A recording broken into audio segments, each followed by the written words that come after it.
factors have enabled Berkshire's insurance pricing policy to stay so rational while also being a very sizable market participant?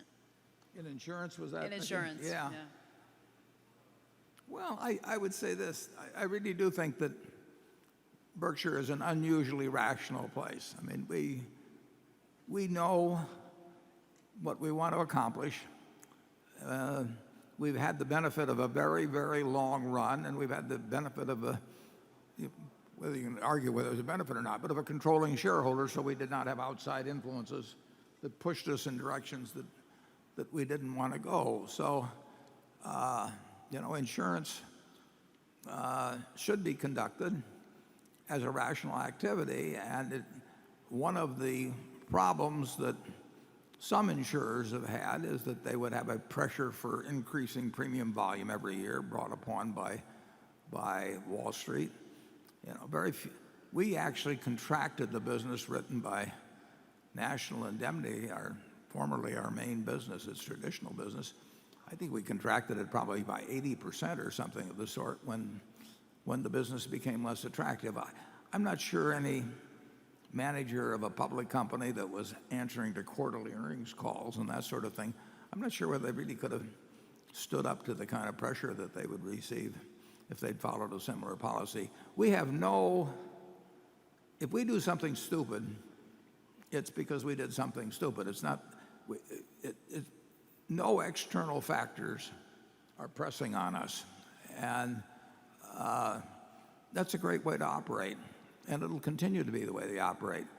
Most people, if you own a half of 1% of the company or less, and other people are doing things that Wall Street is applauding and you're not doing them, it can be very hard to resist. And you respond to media criticism and all kinds of things.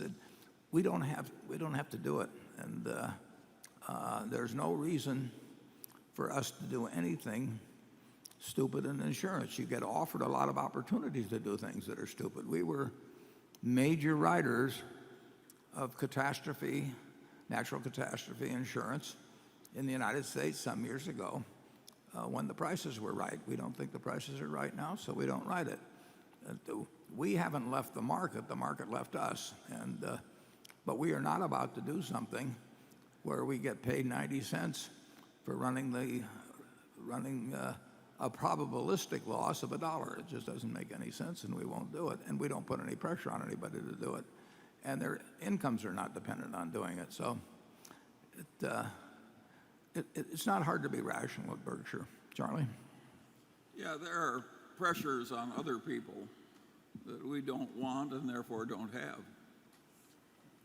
It is very hard to shrink an insurance operation by 80% when the people who come in every day don't have enough to do, and it's a counterintuitive thing to do, but it's absolutely required that you do it in a place where people go as crazy as they do in insurance.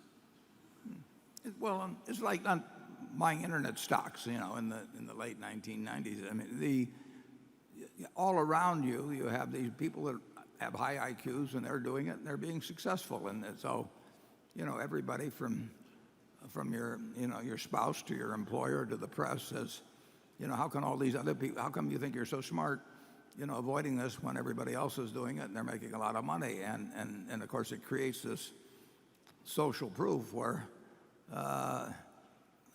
it worked for a while. That's the great danger period in all of these bubbles, is that what starts out with skepticism ends up with your neighbor getting richer than you are because he went along and you didn't. And that sort of thing, the bandwagon effect and everything, those things are very hard to resist. But we don't have any pressures to do that sort of thing. I mean, we just don't give a damn, and we don't necessarily think we're smarter than the other person on that. We just think we don't understand what it's all about. And if they can make a lot of money, day trading or whatever it may be, good luck to them. But we're not envious of them, but we certainly are not going to do it just because they're doing it. Charlie, any more on them? Oh, I always say there's a reason why all that stuff is in the Bible. You can't covet your neighbor's Or, I mean, they were having trouble with envy a long time ago, and it's a perfectly terrible thing to do. And how much fun can you have being envious? We always say it's the one sin there's no fun in. Yeah. Gluttony is a lot of fun. Lust has its place too, but we won't get into that.